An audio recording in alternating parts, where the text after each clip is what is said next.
is parents' involvement. I saw parents at that school that are heavily involved in their kids' activities. Not these ones that show off.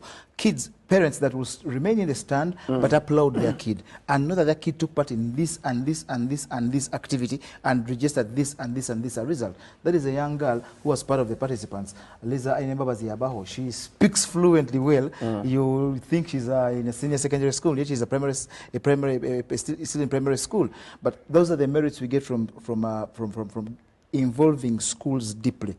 Whoever is watching this and you belong to a federation, please go down to that GMS school in GMS in Nabingo. It's on your way as you go to Trinity College in Nabingo. Okay. You will find that school. They are very welcome to anyone who brings sport in the school. Yes, education is the paramount, but sport is okay. I want to ask Silas Mwanga. You see, some schools give a chance to those who are special, those who have a special talent.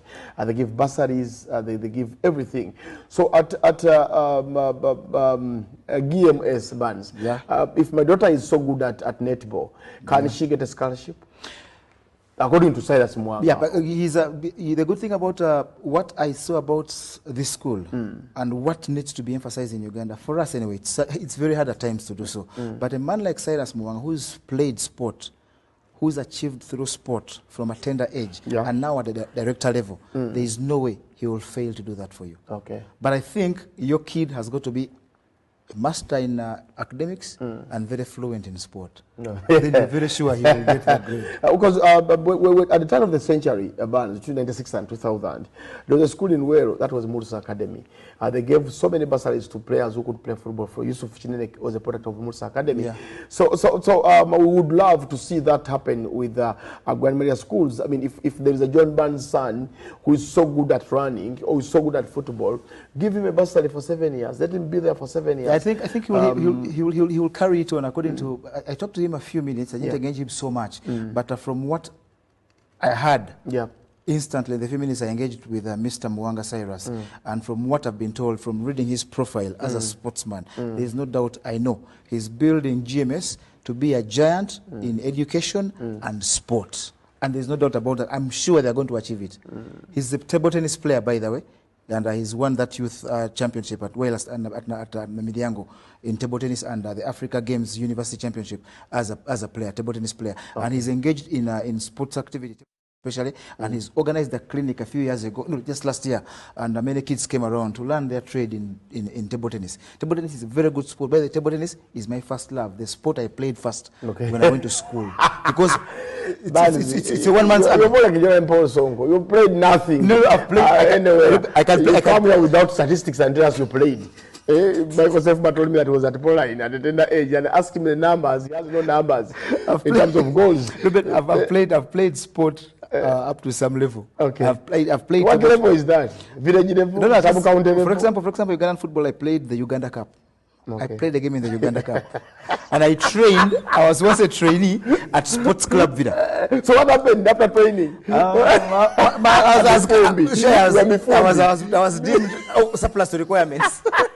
But then the gentleman watching in Chivoga, he's called Mayanja Chitaka. You must be knowing him. He's a veteran of the NRM struggle. Okay. He's asking, is this the Villa that of the 90s that can come back now? It's going to be very difficult, Mr. Mayanja.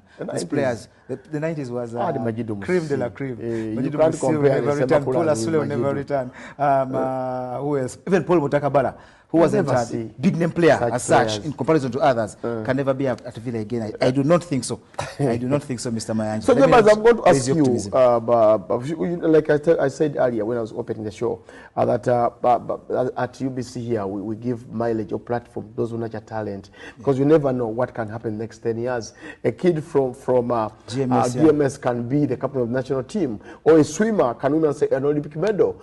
So I would love to get Cyrus here to give us Cyrus's journey at lunchtime to see. I mean, we got the idea how he supports these children, how parents also support the school in terms of sports development.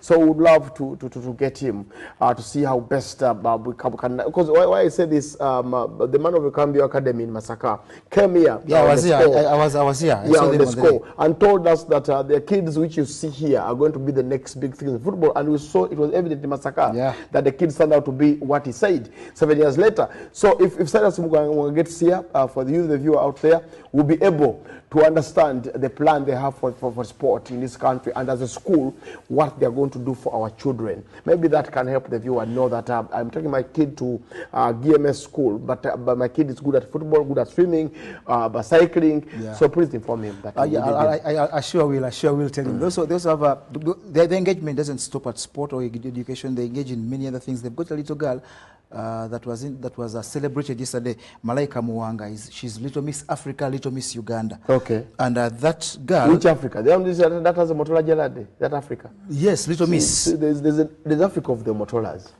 You mean that Africa and yes. The Genevieve Najis? Yes. And Little Miss and the